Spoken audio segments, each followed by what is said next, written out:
దేవునామానికి స్తోత్రములు. అందరికీ కూడా ప్రభు నామంలో వందనాలు చెల్లిస్తున్నాను. దేవుని యొక్క మాటలను మనందరం కూడా వినడానికి ఒక ప్లాట్ఫామ్ని దేవుడు మనకు అనుగ్రహించారు. Reformed church international YouTube channel ద్వారా మీ వద్దకు ప్రతి ఉదయకాలమందు దేవుని యొక్క మాటలను తీసుకొని వచ్చే భాగ్యాన్ని దేవుడు అనుగ్రహించినందుకు మీరందరూ కూడా ఆసక్తితో దీనిని వీక్షించుచున్నందుకు కూడా మీకు ప్రభు నామంలో వందనాలు చెల్లిస్తున్నాను. సామెతల గ్రంథం యొక్క ధ్యానంలో మనం ఉన్నాము. ఇందులో ఇప్పటి వరకు మనం the core of the book or the heart of the book అనగా 10వ అధ్యాయం నుంచి 22వ అధ్యాయం వరకు కూడా ఉన్న దానిని ద ఫండమెంటల్స్ ఆఫ్ విజ్డమ్ అని చెప్తాం. Fundamentals of wisdom. ఇందులో 402 లైన్ ప్రావర్బ్స్ని మనం చూస్తాము. ఇందులో ఒక బ్రేక్ ఉంటుంది 15th చాప్టర్లో. ఆ తర్వాత మరలా 22nd చాప్టర్లో ఎండ్ అవుతుంది. This is called the core of the book. మొట్టమొదటిగా తండ్రి కుమారునికి చేసిన 10 ఉపదేశాలను ధ్యానం చేశాం. లేడీ విజ్డమ్ యొక్క 3 స్పీచెస్ని ధ్యానం చేశాం. 10వ అధ్యాయం నుంచి మనము ఇప్పుడు కొంచెం ముందుకు వచ్చి 10, 11, 12 పూర్తయిపోయాయి. 13వ అధ్యాయంలో మొదటి భాగం నుంచి మనము కొన్ని వచనాలను ఉదయకాలమందు ధ్యానం చేయడానికి పరిశుద్ధాత్మని సహాయం కోసం ప్రార్థించుకుందాం. Let's pray. Close our eyes. Let's close your eyes and pray. Accompany with me in prayer. పరిశుద్ధుడా, మా ప్రియ ప్రభువా, మా రక్షక, మా దేవా, సజీవమైన మీ వాక్యము మా కన్నుల ఎదుట మీరు ఉంచారు. ఈ పఠింప శ్రేష్ఠ గ్రంథమైన పరిశుద్ధ గ్రంథంలో నుంచి మేము ధ్యానం చేయబోతూ ఉన్న వాక్య భాగమును ఈ ఉదయకాలమందు మీరు దీవించి మాకు నాయనా ఇది ఏమైతే చెప్తూ ఉన్నదో దానిని మేము అర్థం చేసుకున్నట్లుగా కృప దయచేయమని క్రీస్తు యేసు పరిశుద్ధ నామములో ప్రార్థిస్తున్నాము తండ్రి. ఆమేన్. అందరికీ కూడా మరి ఒకసారి ప్రభు నామములో వందనాలు చెల్లిస్తూ ఉన్నాను. దేవుని యొక్క మాటలను ఆసక్తిగా వినడానికి మీరు ఛానల్ని మీరు ట్యూన్ అయినందుకు మీకు వందనాలు. 13వ అధ్యాయంలో Proverbs chapter 13లో కొన్ని భాగాలు if you see the first part, మొదటి భాగంలో మనం చూసినట్టయితే గత అధ్యాయంలో నుంచి మాట్లాడుతున్న విషయాలు కొన్ని కనిపిస్తూ ఉంటాయి. So the early part echoes the statements from the middle part of chapter 12.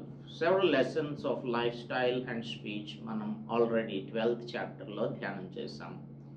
ఇప్పుడు సాల్మన్ మనకు proper attitudes towards honesty and godliness, నీతిమంతులంగా దేవుని యొక్క బిడ్డలంగా జీవించటం, యథార్థత కలిగి జీవించడానికి ఎటువంటి యాటిట్యూడ్స్ మనలో కనిపించాలి. అంటే మనం యథార్థంగా జీవిస్తున్నాము, దైవ చిత్తానుసారంగా జీవిస్తున్నాం అంటానికి మనలో ఎటువంటి యాటిట్యూడ్స్ కనిపించాలి అనేది మనకు చెప్తూ, if we follow these things, honesty and godliness will lead us to a successful life in this world. పరలోక రాజ్యంలో మనందరం కూడా చేర్చబడతాము, అది ఈ లోకయాత్ర ముగించిన తర్వాత. అయితే ఈ లోకంలో మనం జీవిస్తూ ఉన్నప్పుడు అందరూ కూడా చాలా టిప్స్ చెప్తుంటారు. టిప్స్ ఫర్ సక్సెస్ఫుల్ లైఫ్ అని, తర్వాత ఇంకా చాలామంది పుస్తకాలు కూడా రాస్తూ ఉంటారు. అయితే ఇవి ఈ ఇహలోక సంబంధమైన సక్సెస్ఫుల్ లైఫ్ని జీవించడానికి ఉపయోగకరంగా ఉండడమే కాకుండా ఈ లోకంలో మనం మన యొక్క యాత్రను ముగించి, అనగా మనం ఈ లోకయాత్రను ముగించిన తర్వాత దేవుడు తన యొక్క రాజ్యంలోనికి చేర్చుకుంటారు. వరల్డ్లీ సక్సెస్ కోసం మాత్రమే మనం జీవించడం కాదు, దేవుని కోసం మనం ఏదైనా సరే అనుభవించటానికి, సంతోషంగా అనుభవించటానికి సిద్ధంగా ఉండాలి అనేది దైవ వాక్యం మనకు బోధిస్తున్నటువంటి సత్యం. ఈ లాస్ట్ సెగ్మెంట్లోనికి వచ్చేసరికి 13వ అధ్యాయంలో మనం ఒకరితో ఒకరం ఏ విధంగా మెలగాలి, సలహాలు ఏ విధంగా ఇచ్చిపుచ్చుకోవాలి, న్యాయం ఏ విధంగా జరిగించాలి, ఇంకా additional references of the consequences of sin, పాపం వలన వచ్చు పర్యవసానాలు ఎలా ఉంటాయి అనేది ఇంకొన్ని రెఫరెన్సెస్ని మనకు ఇస్తూ ఉన్నాడు. అయితే చివరిగా చెప్పేది ఏంటంటే 12 to 25 వర్సెస్లో మనం ఈ లోకంలో సంతృప్తికరమైనటువంటి జీవితాన్ని జీవించాలి. సంతుష్టి సహితమైన జీవితం అని అపోస్టల్ పాల్ అంటాడే. Apostle Paul experienced lot of trials in his life. అయినప్పటికీ కూడా ఏ ఏ సందర్భంలో ఏ విధంగా జీవించాలి, సంతృప్తికరమైన జీవితాన్ని, సంతుష్టి సహితమైనటువంటి జీవితాన్ని జీవించాలి అనేది తాను నేర్చుకున్నాడు. అది మనకు తెలియజేస్తూ ఉన్నాడు. ఇక్కడ మనకు Solomon contentment is a sign of godliness, అంటే దైవ చిత్తానుసారంగా మనం గనక జీవిస్తే ఈ లోకంలో సంతుష్టి సహితంగా జీవిస్తాము అని చెప్తూ ఉన్నారు. Now let us see the first verses. Number 1, తండ్రి శిక్షించిన కుమారుడు జ్ఞానము గలవాడగును. తండ్రి శిక్షించిన కుమారుడు. గత అధ్యాయంలో కూడా గాడ్లీ డిసిప్లిన్ని గురించి మనం మాట్లాడుకున్నాము. దేవుడు తాను ప్రేమించినటువంటి తండ్రి తాను ప్రేమించిన కుమారుని శిక్షిస్తారు. ఎందుకు శిక్షిస్తారు? శిక్షను మనం ఎందుకు పొందాలి? లేదు అంటే why should we tolerate the discipline? క్రమశిక్షణలో మనం జీవించడం చాలా ప్రాముఖ్యమైనటువంటిది. మనలను చూసినప్పుడు అందరూ కూడా దేవుని యొక్క నామాన్ని ఘనపరిచే విధంగా ఉండాలి. సో తండ్రి యొక్క మాటలను ఎప్పుడైతే కుమారుడు పాటిస్తాడో, మనం కూడా మన పరలోకపు తండ్రి మాటలను మనం గౌరవించినప్పుడు ఆయన మనలను జ్ఞానవంతులుగా ఈ లోకంలో జీవించడానికి కృప చూపిస్తారు. So if we are tolerating it or if we are accepting discipline, క్రమశిక్షణను మనం అంగీకరించినట్లయితే జ్ఞానం గలవారంగా మనం ఈ లోకంలో జీవిస్తాము. కనుక we must choose wisdom over stubbornness.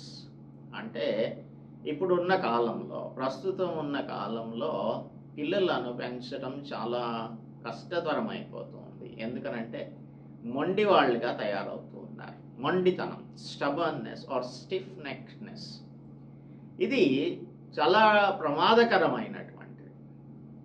ఎందుకు ప్రమాదకరమైనటువంటిదంటే ఇజ్రాయేలీయులను దేవుడు ఐగుప్తు దేశపు బానిసత్వం నుంచి బయటకు రప్పించి వారి ఎడల అనేకమైన గొప్ప కార్యాలను వారు చూస్తుండగా చేశారు.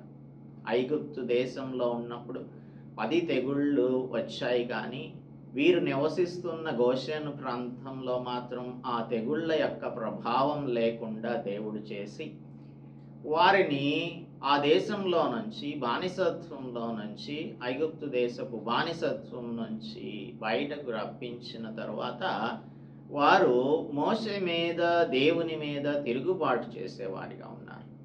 వీరు లోబడనొల్లని ప్రజలు అని చెప్తూ ఉన్నారు దేవుడు. ఈ లోబడనొల్లని ప్రజల వలన విసిగిపోయిన దేవుడు సంఖ్యాకాండంలోనికి వచ్చేసరికి వీరు నా విశ్రాంతిలో ప్రవేశింపరు అని చెప్పేశారు. సో ఈ స్టిఫ్ నెక్డ్ పీపుల్ యొక్క అంతం ఏ విధంగా ఉంటుంది, డెస్టినీ ఏ విధంగా ఉంటుంది అనేది ఇజ్రాయేలీయుల నుంచి సాదృశ్యంగా మనం తెలుసుకోవచ్చు. అందుకే a wise son accepts discipline over stubbornness. అందుకని మొండితనం, పెంకితనం, మాట వినలేనితనం, తలబిరుసుతనం, ఇంకా దీనికి ఎన్నో సినోనిమ్స్ని చెప్పవచ్చు.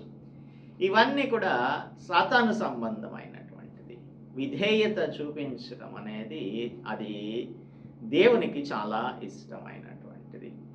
కనుక మనం ఎదురు తిరగకూడదు, తండ్రికి ఎదురు తిరగకూడదు, తల్లికి ఎదురు తిరగకూడదు, దేవునికి అంతకంటే ఎదురు తిరగకూడదు. సో దేవునికి కోపం వచ్చింది అని అంటే అంటే దానిని మనం తట్టుకోవడం, ఆయన ఉగ్రతను సహింపగలిగిన వాడెవడు అని రాయబడి ఉంటుంది. So here if we are to become wise children of God, జ్ఞానవంతులంగా మనం ఈ లోకంలో జీవించాలి అంటే తండ్రి యొక్క శిక్షను మనం అక్సెప్ట్ చేసే వారంగా ఉండాలి. అపహాసకుడు గద్దింపు నాకు లోబడడు. అపహాసకుడు అంటే స్కాఫర్ అని మనం చెప్పచ్చు. ఈ స్కాఫర్స్ ఏమనుకుంటారంటే మాకంతా కూడా తెలుసు అని అనుకుంటారు. అందుకే ఫస్ట్ సామ్లో కీర్తనకారుడు ఏమంటున్నాడు, 3 విషయాలు చెప్పాడు మొదటి వచనంలో. 3 విషయాలు. మొట్టమొదటి వచనంలో దుష్టుల ఆలోచన చొప్పున నడవక, పాపుల మార్గమున నిలువక, అపహాసకులు కూర్చుండు చోటను కూర్చుండక అని అంటున్నాడు. అపహాసకులు కూర్చుండే చోట కూడా మనం కూర్చోకూడదు. ఎందుకు అంటే అపహాసకుల యొక్క పని అపహాస్యం చేయడం. అపహాస్యం చేయడం అంటే it is like mocking at people. ప్రతిదీ కూడా ఎగతాళి చేస్తూ ఉంటారు. ఇప్పుడు ప్రపంచమంతా కూడా ప్రతిదీ కూడా ఎగతాళి చేసేవారిగానే అయిపోయారు. చూడండి, భర్త భార్య గురించి అపహాస్యపు వీడియోలు చేస్తారు. తల్లిదండ్రులు పిల్లలను గురించి అపహాస్యపు వీడియోలను చేస్తారు. ఇంకా సొసైటీలో ఫ్యామిలియల్ రిలేషన్షిప్స్లో ప్రతిదానిని అపహాస్యం చేస్తున్న ఈ రోజులలో దేవుని యొక్క బిడ్డల జీవితాలు ఏ విధంగా ఉండాలి అంటే ఇటువంటి వాటికి దూరంగా ఉండాలి. వారు కూర్చునే చోట కూడా కూర్చుండకూడదు అని చెప్తుంటే వారు చేసే రీల్స్ని మనం చూడకూడదు అని అర్థం చేసుకోవాలి. వాటిని చూసి మరలా ఏం చేస్తారు, ఫార్వర్డ్ చేస్తూ ఉంటారు. వారికి ఎవరు నచ్చితే వారికి దానిని ఫార్వర్డ్ చేస్తారు, నవ్వుకుంటూ ఉంటారు. అంటే నవ్వులాట, అంత నవ్వులాటగా అయిపోయింది. చివరికి ఈ అపహాసకుల యొక్క జీవితం ఏమవుతుందంటే నవ్వుల పాలైపోతుంది. So we think that we know better than others, we know better than who are correcting us. ఒకవేళ మనం ఎవరికైనా చెప్తున్నాము, ఇటువంటి అపహాస్యం చేసేటువంటి వారికి మనం నీతి వాక్యాలు చెప్పామనుకుందాం, లేదంటే దైవ వాక్యాన్ని చెప్తాం. చెప్పినప్పుడు వారు వింటారా? ఏమంటున్నాడు, గద్దింపు నాకు లోబడడు. అపహాసకులు గద్దింపు నాకు లోబడడు. గద్దింపును కూడా వాళ్ళు అపహాస్యంగా తీసుకుని నాకు చెప్పొచ్చావులే అని అంటారు. అందుచేత ఈ అపహాసకుల యొద్దకు మనం ఏమాత్రం వెళ్ళకూడదు, వారితో మాట్లాడకూడదు, వారితో కూర్చుండకూడదు, వారితో సహవాసం చేయకూడదు, వారితో ఎట్టి పరిస్థితుల్లోనూ సంబంధం కలిగి ఉండకూడదు. మరి ఏం చేయాలి? ఈ రోజుల్లో నిద్ర పట్టకపోతే మేము చేసే పని ఏంటి అంటే రీల్స్ చూసుకుంటాం. మరి రీల్స్ చూస్తున్నామంటే అపహాస్యాన్ని చూస్తున్నట్లు, లేదు అంటే షార్ట్స్ చూస్తాం. ఇవన్నీ కూడా ఏంటంటే ప్రజలను దేవుని యొద్ద నుండి అవి దూరం చేయడానికి సాతానుడు ఉపయోగించే తంత్రాలు ఇవన్నీ కూడా. These are the strategies of Satan, devilish strategies ఇవి. అందుకే we should not be scoffers, or we should not be mockers. We should not have companionship of these scoffers or mockers. 29వ వచనం 29:1 ఏం చెప్తుందంటే, ఎన్నిసార్లు గద్దించినను లోబడిని వాడు మరి తిరుగు లేకుండా హఠాత్తుగా నాశనం అయిపోతాడు. గద్దించినప్పుడు అది ఎన్నిసార్లు గద్దించినా వినకపోతే ఏమవుతుంది? హఠాత్తుగా నాశనం వచ్చేస్తుంది. అప్పుడేమవుతుంది? అందరూ ఆ జీవితాన్ని, అతని జీవితాన్ని, లేదంటే ఈ అపహాస్యం చేసిన వారి జీవితాన్ని నవ్వుకునే పరిస్థితి వస్తుంది. So we should not be scoffers, we should not have any kind of relationship with the scoffers.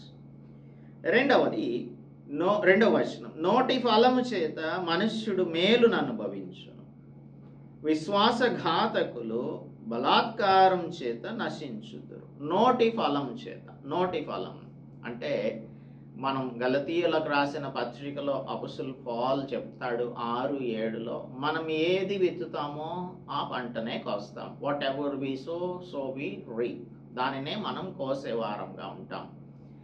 అందుకని మనం ఏ విధంగా మాట్లాడుతున్నామో దాని యొక్క ఫలం మనకు వస్తుంది. నోటి ఫలము చేత మనుష్యుడు మేలును అనుభవిస్తాడు.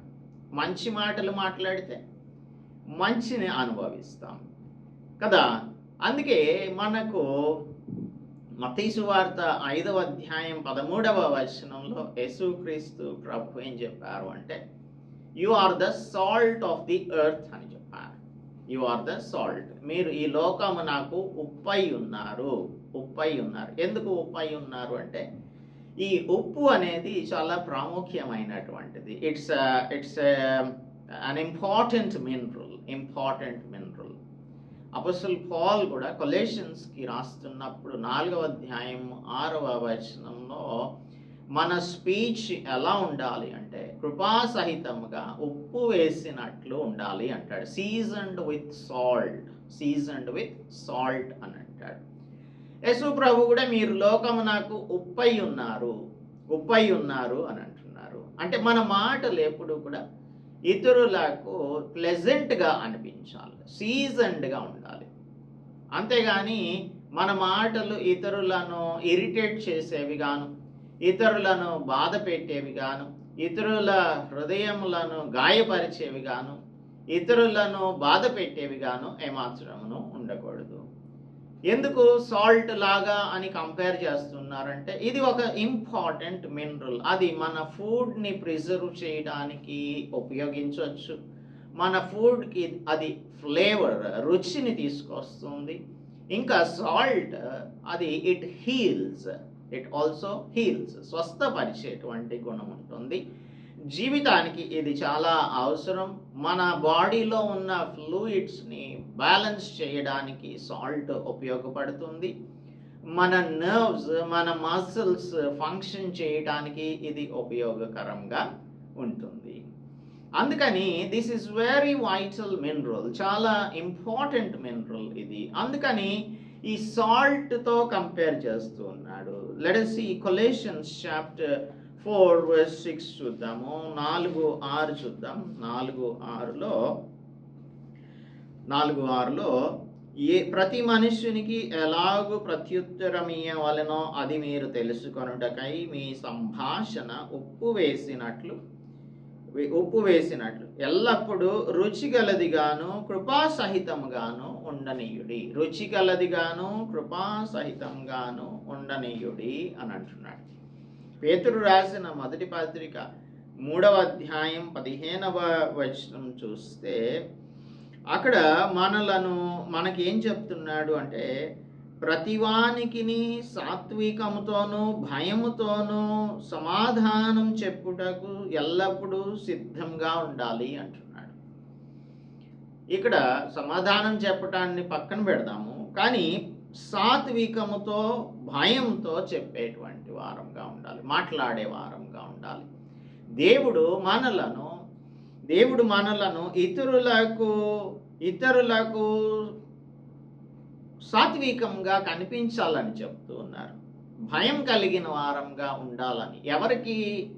దేవుని యొక్క భయం కలిగి మనం మాట్లాడుతుంటే ఈ మాట వలన నా దేవుని యొక్క నామం మహిమపరచబడుతుందా, మనం ఏం చేసినా కూడా దేవుని కోసమే చెయ్యాలి అనేది మనకు అపోస్తలుడు పౌలు చెప్తూ ఉన్నారు కదా. ప్రతిదీ కూడా దేవుని యొక్క నామ మహిమార్థమై చేయవలసి ఉంటుంది. అందుకే ఎవరికైనా ఒకవేళ ఆన్సర్ చెప్పాల్సి వస్తే సాత్వికంగా చెప్పాలి, దేవుని యందు భయం కలిగిన వారంగా మనం చెప్పాలి. మార్కు సువార్తలో యేసు ప్రభు ఒక మాట చెప్తూ ఉన్నారు. 9వ అధ్యాయంలో చాప్టర్ 9 verse 50 of Mark 9:50లో ఉప్పు మంచిదే కానీ నిస్సారమైన ఎడల దేని వలన మీరు దానికి సారం కలుగజేస్తారు? మీలో మీరు ఉప్పు సారం గలవారయ్యుండి ఒకరితో ఒకరు సమాధానముగా ఉండండి. Have salt in yourself and be at peace with one another అని చెప్తున్నారు యేసుక్రీస్తు ప్రభు. అందుకే మనం మాట్లాడేటువంటి మాటలు కృపాసహితంగా ఉన్నప్పుడు మన జీవితంలో మేలును అనుభవించే వారంగా ఉంటాం. కానీ విశ్వాసఘాతకులు బలాత్కారం చేత నశిస్తారు అంటున్నారు. విశ్వాసఘాతకులు అంటే మనలను నమ్ముతారు కదా. చాలామంది మనల్ని నమ్మి మనకు చాలా విషయాలు చెప్తూ ఉంటారు. ఒక్కొక్కసారి వారి ఫ్యామిలీ విషయాలు చెప్తూ ఉంటారు, సీక్రెట్స్ చెప్తూ ఉంటారు. అలాగా మనల్ని నమ్మి వారి యొక్క పర్సనల్ ఇష్యూస్ని మనతో షేర్ చేసుకున్నప్పుడు చాలాసార్లు చేసేటువంటి పని ఏంటంటే మనం విన్న దానిని ఇతరులకు చెప్పేస్తూ ఉంటాం. లాస్ట్ టైం మనం మాట్లాడుకుంటున్నప్పుడు లాస్ట్ సర్మన్లో బీబీసీలు, సిఎన్ఎన్లు, అల్ జజీరాలు క్రైస్తవులలో చాలామంది ఉన్నారు. ఏంటి అంటే ఇతరులకు వార్తలను సేకరించి అందించే ప్రక్రియ చేస్తూ ఉంటాయి ఈ న్యూస్ ఛానల్స్. అలాగా వారికి తెలియదు అన్నట్టుగా అడిషనల్ న్యూస్ ఛానల్స్ లాగా క్రైస్తవులందరూ కూడా మారిపోయి ఏం చేస్తూ ఉంటారంటే వీరు లూజ్ లిప్స్ అంటాం. దీనిని మనం లూజ్ లిప్స్ అంటాం. Those who talk too much are called loose lips. ఈ పెదవులను కాపాడుకునేటువంటి వారిగా, చిక్కం పెట్టుకునే వారిగా ఏమాత్రము ఉంటారు. విస్తారమైన మాటలలో దోషం ఉండక మానదు అని సామెతల గ్రంథకర్త చెప్పిన విషయాన్ని మనం ధ్యానం చేశాం. So they talk too much. 3వ వచనం అదే చెప్తుంది. తన నోరు కాచుకొని వాడు తన్ను తాను కాపాడుకుంటాడు. కానీ విశ్వాసఘాతకులు ఉంటారు కదా. ఈ విశ్వాసఘాతకులు చేసేది ఏంటంటే ఇతరులకు ఈ విషయాలను, రహస్యాలను షేర్ చేస్తూ ఉంటారు. తర్వాత అనేకమైన అన్సౌండ్ అడ్వైస్ని ఇస్తూ ఉంటారు, గాసిప్స్ని స్ప్రెడ్ చేస్తూ ఉంటారు, విమర్శిస్తూ ఉంటారు. మనుషులు లేనప్పుడు వారి వెనకాల వారిని విమర్శించే వారిగా ఉంటారు. ఇదంతా కూడా ఏంటంటే ఇతరులను ఇన్సల్ట్ చేయడమే, విశ్వాసాన్ని వమ్ము చేయడం, నమ్మకాన్ని వమ్ము చేయడం. విశ్వాసఘాతకుల యొక్క పరిస్థితి ఏంటి చెప్తున్నాడు? బలాత్కారం చేత నశించిపోతారు వారు. వీళ్ళు చేస్తున్నదంతా కూడా ఇట్ ఈస్ లైక్ వైలెన్స్. ఇది మనకు తెలియకుండానే వాళ్ళు చేస్తున్నటువంటి హింస. మనలను హింసిస్తున్నట్లుగా. ఇన్సల్ట్ చేయడం అంటే హింసిస్తున్నట్టు. తన నోరు కాచుకొని వాడు తన్ను కాపాడుకొను. నోరు చాలా జాగ్రత్తగా కాపాడుకోవాలి. ఎందుకంటే మనం ఏం మాట్లాడతామో మనము ఏం చేయాల్సి ఉంటుందంటే we have to pray like the psalmist as he prays in chapter 19 of Psalms verse 14. 19-14 చూస్తే కీర్తనకారుడు ఏమంటారంటే నా నోటి మాటలు నా హృదయ ధ్యానము నీకు. Let us see 19 and 14 of Psalms 19:14. యెహోవా నా ఆశ్రయదుర్గమా, నా విమోచకుడా, నా నోటి మాటలును నా హృదయ ధ్యానమును నీ దృష్టికి అంగీకారములగునుగాక.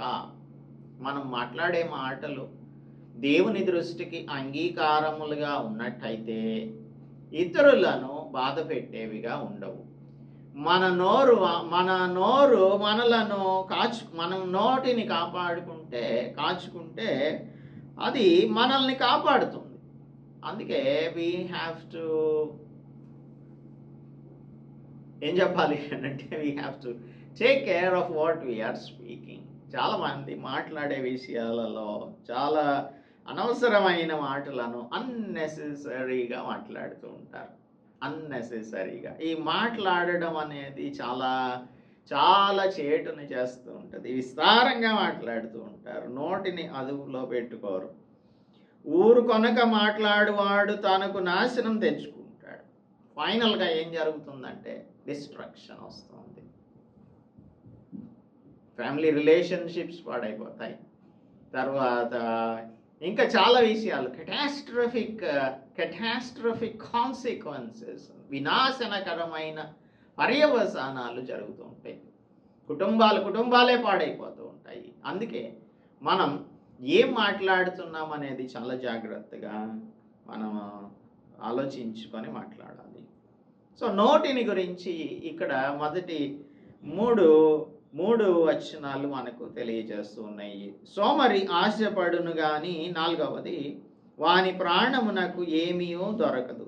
శ్రద్ధ గలవారి ప్రాణము పుష్టిగా నుండును. సోమరి ఆశపడును గాని, సోమరి డే డ్రీమర్గా ఉంటాడు. అంటే పగటి కలలు కంటూ ఉంటాడు. నేను అది చేసేస్తాను, ఇది చేసేస్తాను, అలా చేస్తే ఇలా వస్తుంది, ఇలా చేస్తే అలా వస్తుంది, అది వస్తుంది, ఇది వస్తుంది, గాలి మేడలు కడుతూ ఉంటాడు, కానీ ఏమీ చెయ్యడు కదా.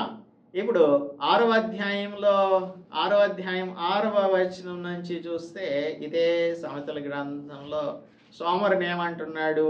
సోమరి, చీమల యొద్దకు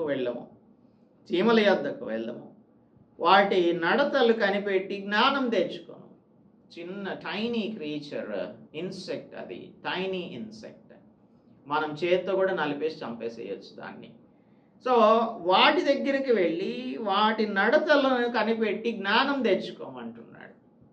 ఈ సోమరి అవి ఆ చీమల యొక్క క్వాలిటీస్ని చెప్తూ ఉన్నాడు. వాటికి న్యాయాధిపతి లేకున్నను, పై విచారణకర్త లేకున్నను, అధిపతి లేకున్నను, అంటే ఎవరు కూడా సూపర్వైజర్ కానీ, ఆఫీసర్ కానీ, సుపీరియర్ అథారిటీ కానీ ఎవరు వాటికి ఉండరు. కానీ అవి వేసవి కాలమందు ఆహారం సిద్ధపరచుకుంటాయి, కోతకాలమందు ధాన్యం కూర్చుకుంటాయి. కాబట్టి సోమరి, ఎందాక నీవు పండుకొని ఉందువు, ఎప్పుడు నిద్ర లేచుదవు? ఇంకా కొంచెం నిద్రించేదనని, కొంచెం కొనికెదనని, కొంచెం సేపు చేతులు మడుచుకొని పరుండేదనని నీవు అనుకొనుచున్నావు.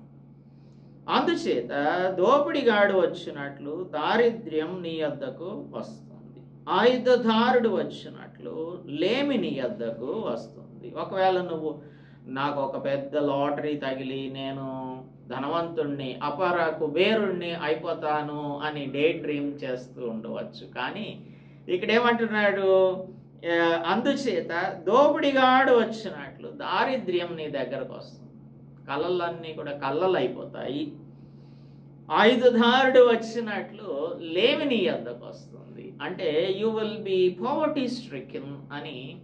So be careful, go to the ends and learn, నేర్చుకోమని చెప్తూ ఉన్నాడు.